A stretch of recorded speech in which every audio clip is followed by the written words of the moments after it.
Welcome back to Ethics. I'm Tom, and today we are talking about Annette Baier's More Than Justice, or the need for more than justice. And this continues our view of, loosely speaking, feminist critiques of traditional moral theories. And this one is, this article outlines a more explicit critique of traditional moral theories, which Baier labels as ethics of justice, which is a general term. Lots of other people use this as well, and really juxtaposes these traditional moral theories and an ethics of justice against an ethics of care. And the idea really is that um, we need that as we've been kind of identifying that some traditional moral theories can be viewed as just too thin to really capture our ethical outlook, and it can have furthermore like adverse effect to our institutions and our society, and that we need something like an ethics of care to kind of fill in those gaps and to help us make better decisions and facilitate um, lots of our endeavors to be more ethical, right? Um, so the first thing to mention is what they mean by ethics of justice. So this definitely captures the idea like deontology, consequentialism, mostly, but also to a certain extent virtue ethics, and the idea ethics of justice also kind of comes from John Rawls, who wrote a huge book called Theory of Justice, which is ethics, but also social and political theory, and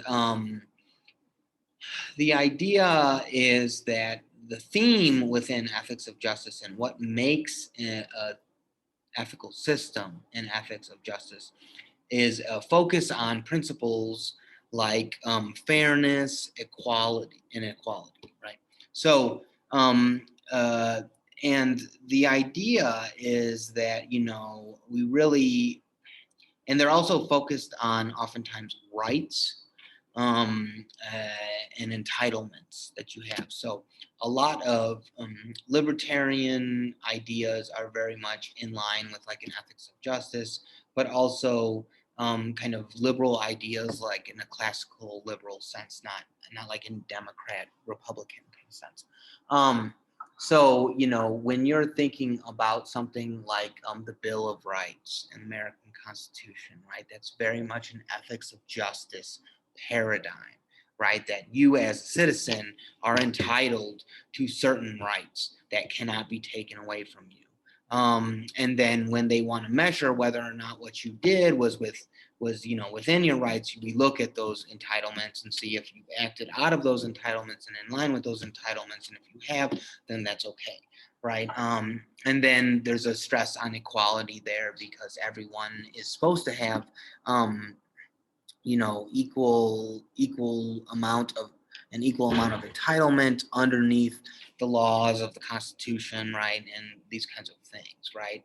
And so, when we talk about equality and fairness, these seem like very good principles, but we've already seen some reasons for thinking that those might not be the best principles, and Bayer's really going to kind of focus on some issues with those principles as being the central moral values that we kind of really focus on. And one is to see that they contrast with concern with care, right? So let me give an example of where concern with fairness and entitlements might fall short. So consider the following example. You drive up to a store. It's a smaller store. You're parking. There's no handicap spots. And you pull up into the only spot that's like right in front. And this other person parks, you're parking at the same time. This other person ends up having to park in the very back of like a smaller lot. But you notice that this person is older, probably in their late 70s, and they're using a cane, right? And the person you're in the car with says, hey, you think we should we should have given that person this spot, right? And your defense is, well, the parking spaces are here for everyone, and I'm a person just like that person, and I'm not doing anything wrong by taking this parking space. This is, I'm not breaking the law. I'm not doing anything wrong. It's not marked. It's not a handicap spot. So hey, that's just the way the cookie crumbles, right?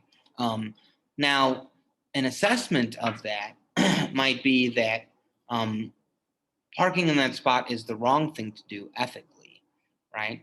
And that although you were within your rights to do that, those rights are not rich enough to really, facilitate your moral reasoning, right? And so you end up doing something that really ends up, it's kind of like a jerky thing to do. And the reason why is because you're basing your moral decision making on this notion of entitlements, right? What you're entitled to, and this idea that, what's fair is fair, right? And, even just saying that what's fair is fair can really oftentimes, come off as, kind of a jerky thing to say, right? Like something that you're trying to say to defend doing something bad, right? And this is, this is just an example, but this should just kind of like spark our intuitions about like the kind of core idea that Baier is getting at. That, the idea of focusing on fairness and equality might not be enough to really facilitate our moral reasoning, right? And so she makes three main points that I'm going to go over. And the first one is that the ethics of justice is alienating, and that it separates us from the particularities that we encounter in our decision making and can leave us with bad consequences. So the example I just gave is an example of that, right?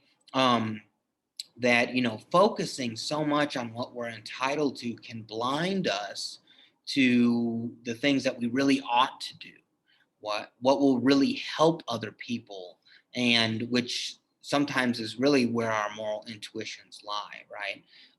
It's not so much about like what you deserve as an individual, and it's more about what you should be doing to help other people and to make the world a better place, this kind of thing, right? The other thing about this, the paradigm of ethics of justice, is that the notions of equality and fairness historically have been pretty abstract, right? And they can get filled in different ways, right?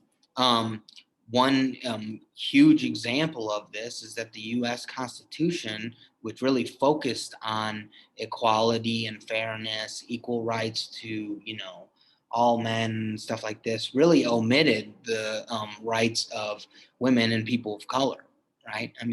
They just didn't raise that issue, right? And so when you're talking about what's equal and what's fair, you can kind of narrow that scope in all different ways, because you don't have to talk about the context of those terms, right? And those concepts, because they're kind of inherently abstract, right? Equality, you might think like, well, what does that mean? Just think about even when you have something like constitutional rights or different rights in different arenas.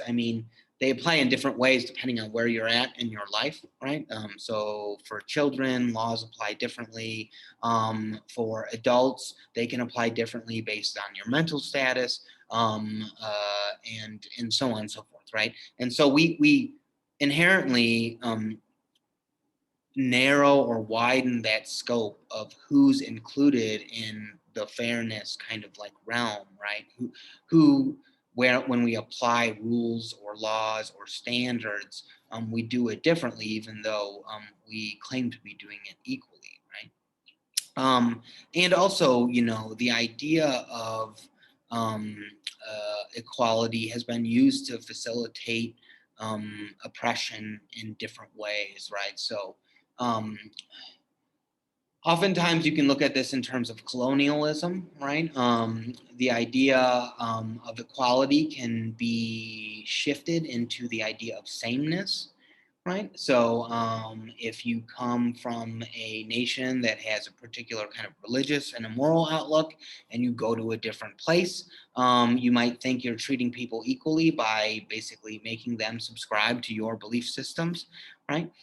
Which we saw a lot in colonialism. And the idea there could be that, the justification is that you're treating people equally, but really what you're doing is kind of projecting your own values and ideals onto people. Um, and that also can come in the form of physical force, right, and mandating. Or if you have a certain set of laws and then you go somewhere, you might want to start to enforce those laws to people who haven't really agreed to subscribing to that law system. And a lot of this also has to do with the idea of equality and fairness being universal in scope, and promoting them as universal in scope. And so you want to apply them to all cultures, your own ideals to all cultures, and you feel entitled to, because you think what's right is right, and that's the end of that story. And so there are different ways in which you can understand ethics of justice and these concepts of equality and fairness as being like basically too abstract. And because of that, they can be pretty alienating and really abstract away from our cultures and our socio and economic and all these other kind of contexts in which make us who we are, and shape our decision making.